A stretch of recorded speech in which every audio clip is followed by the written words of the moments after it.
الحمدللہ رب العالمین والصلاة والسلام علی خاتم النبیین من لا نبی بعدہ۔ عن ابی ہریرہ رضی اللہ عنہ قال قال رسول اللہ صلی اللہ علیہ وسلم کیف انتم اذ انزل ابن مریم فیکم و امامکم منکم، رواہ مسلم۔ حضرت ابو ہریرہ رضی اللہ عنہ سے روایت ہے کہ رسول اللہ خاتم النبیین صلی اللہ علیہ وسلم نے فرمایا، اس وقت تمہارا کیا حال ہوگا جبکہ تمہارے اندر عیسیٰ ابن مریم اتریں گے، اور اس وقت تمہارا امام وہ شخص ہوگا جو خود تم میں سے ہوگا۔ یہ روایت امام مسلم نے نقل کی، جو ہم تقریباً آج کتنا عقیدہ چل رہا ہے، چھٹا۔ ہاں، تو امام مہدی کے سلسلے میں پچھلے کئی ہفتوں سے بات چیت ہو رہی ہے، آج آخری بات ہوگی، پھر اس کے بعد دوسری چیزیں نقل کریں گے۔ تو ہم پچھلے ہفتے آپ کو حضرت شاہ رفیع الدین کا رسالہ سنا رہے تھے، آج اسی کا آخری حصہ ہے۔ 70,000 فوج کے ساتھ امام مہدی کی فتح قسطنطنیہ کے لیے روانگی اور ایک نعرہ تکبیر سے شہر کا فتح ہونا۔ ان مہمات سے فارغ ہو کر فتح قسطنطنیہ کے لیے روانہ ہو جائیں گے، جو پچھلے ہفتے بیان کی گئی تھی۔ بحیرہ روم کے کنارے پر پہنچ کر قبیلہ بنو اسحاق کے 70,000 سپاہیوں کو کشتیوں پر سوار کر کے امام مہدی اس شہر کی خلاصی کے لیے، جس کو آج کل استنبول کہتے ہیں، مقرر فرمائیں گے۔ جب یہ فصیل شہر کے قریب پہنچ کر نعرہ تکبیر بلند کریں گے تو اس کی فصیل اللہ رب العزت کے نام کی برکت سے یکایک گر جائے گی۔ مسلمان حلہ کر کے شہر میں داخل ہو جائیں گے، شرکشوں کو ختم کر کے ملک کا انتظام نہایت عدل و انصاف کے ساتھ کریں گے۔ ابتدائی بیعت سے اس وقت تک حضرت امام مہدی کی عمر 6-7 سال کا عرصہ گزر جائے گا، جب سے ان کا ظہور ہوگا۔ امام مہدی کا دجال کی تحقیق کے لیے ایک مختصر دستہ روانہ فرمانا اور ان کی افضلیت کا حال۔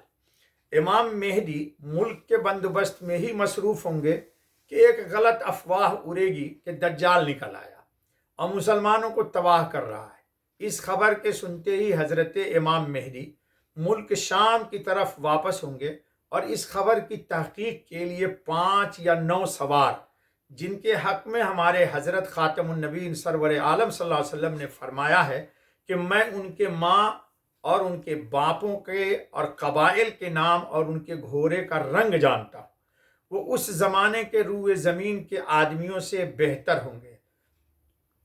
لشکر کے آگے بطور طلیعہ یعنی پیشگی کے روانہ ہو کر معلوم کر لیں گے کہ یہ افواہ غلط ہے۔ پس امام مہدی جلد بازی کو چھوڑ کر ملک کی خبرگیری کی غرض سے آہستگی اختیار فرمائیں گے، یا جو طبیعت میں جلدی تھی کہ چلو اس کا خاتمہ کریں، اس میں تھوڑا سستی آئے گی۔ اس میں کچھ عرصہ نہ گزرے گا کہ دجال ظاہر ہو جائے گا حقیقت، اور قبل اس کے کہ وہ دمشق پہنچے، حضرت امام مہدی دمشق آ چکے ہوں گے اور جنگ کی پوری تیاری اور تربیت فوج کر چکے ہوں گے۔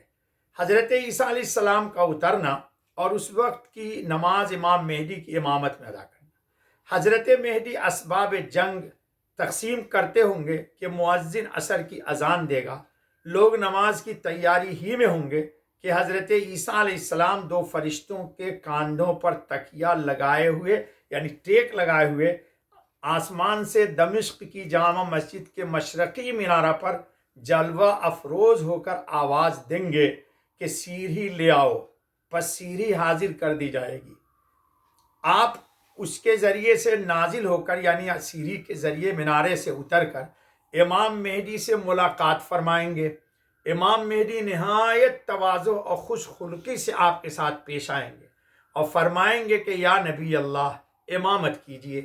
حضرت عیسیٰ علیہ السلام ارشاد فرمائیں گے کہ امامت تم ہی کرو، کیونکہ تمہارے بعض کے امام ہیں، اور یہ عزت اسی امت کو اللہ نے دی ہے۔ پس امام مہدی نماز پڑھائیں گے اور حضرت عیسیٰ علیہ السلام اقتدا کریں گے۔ نماز سے فارغ ہو کر امام مہدی پھر حضرت عیسیٰ سے کہیں گے کہ یا نبی اللہ، اب لشکر کا انتظام آپ کے سپرد ہے، جس طرح چاہیں انجام دیں۔ وہ فرمائیں گے نہیں، یہ کام بدستور آپ ہی کے تحت میں رہے گا، میں تو صرف قتل دجال کے واسطے آیا ہوں، جس کا مارا جانا میرے ہی ہاتھ سے مقدر ہے۔ امام مہدی کے عہد خلافت کی خوشحالی اور اس کی مدت اور ان کی وفات تمام زمین حضرت امام مہدی علیہ السلام کے عدل و انصاف سے بھر جائے گی، منور اور روشن ہو جائے گی، ظلم و بے انصافی کی بے کنی ہوگی، تمام لوگ عبادت و اطاعت الہی میں سرگرمی سے مشغول ہوں گے۔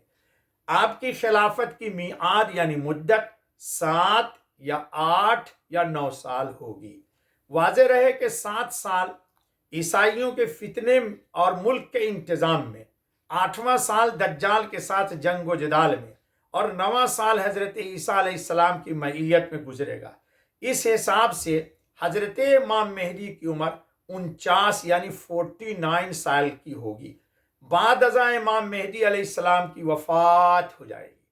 حضرت عیسیٰ علیہ السلام آپ کے جنازے کی نماز پڑھا کر دفن فرمائیں گے۔ اس کے بعد تمام چھوٹے بڑے انتظامات حضرت عیسیٰ علیہ السلام کے ہاتھ میں آ جائیں گے۔ یہاں تک حضرت شاہ رفیع الدین نے اپنے رسالہ میں امام مہدی کے لکھا ہے۔ اب ایک خاص بات یہ یاد رکھنی چاہیے دوستو کہ جب ہمارے حضرت خاتم النبیین صلی اللہ علیہ وسلم کی احادیث کی روشنی میں امام مہدی کی ولادت کی جگہ بتا دی گئی، ان سے بیعت مکۃ المکرمہ میں کعبۃ اللہ میں ہوگی، پھر اس کے بعد وہ روضہ رسول پر تشریف لائیں گے، اور پھر اس کے بعد یہ سارا انتظام ہوگا۔ اب ہمارے عجمی ملکوں میں جو نہ کبھی مکہ گیا نہ مدینہ گیا، نہ اہل بیت سے ہے، نہ اس کا نام محمد ہے، نہ اس کی ماں کا نام آمنہ ہے، نہ اس کے باپ کا نام عبداللہ ہے، ایرے غیرے نتھو خیرے، ہر کوئی اٹھتا ہے اس فتنے کے دور میں اور امام مہدی کا دعویٰ کر دیتا ہے۔ اور افسوس کی بات یہ ہے کہ ہماری عوام بیچاری ان کے پیچھے اپنے کو گمراہ کرنے کے لیے یا گمراہ ہونے کے لیے اس کے پیچھے لگ جاتی ہے۔ اس میں ہمارے اصل میں ائمہ مساجد، خطبہ، علماء، انہوں نے اپنے مساجد میں اس موضوع کو ترک کر دیا ہے۔ ہمارے علماء حضرات سے میری عاجزانہ گزارش ہے کہ اپنی اپنی مساجدوں میں امام مہدی کی علامت جو احادیث میں آئی ہے گن گن کے عوام کو بتائیں۔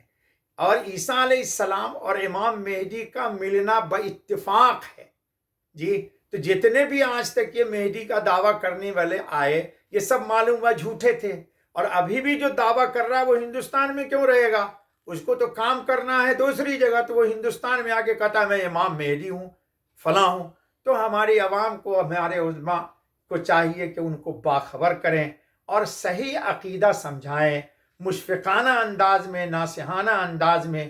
اور امام مہدی کی جو علامتیں لکھی گئی ہیں کتاب میں، حضرت مولانا بدر عالم مہاجر مدنی علیہ الرحمہ نے ترجمان السنہ میں تفصیل کے ساتھ یہ واقعہ لکھا ہے۔ تو ہمارے علماء کرام سے میری عاجزانہ درخواست ہے، گزارش ہے کہ وہ کتاب کا مطالعہ کریں اور اپنی عوام کو ان باتوں سے باخبر کریں تاکہ عوام گمراہی سے بچے۔ اللہ ہمیں اور سارے علماء کو ہر حق بات پہنچانے کی توفیق فرمائے۔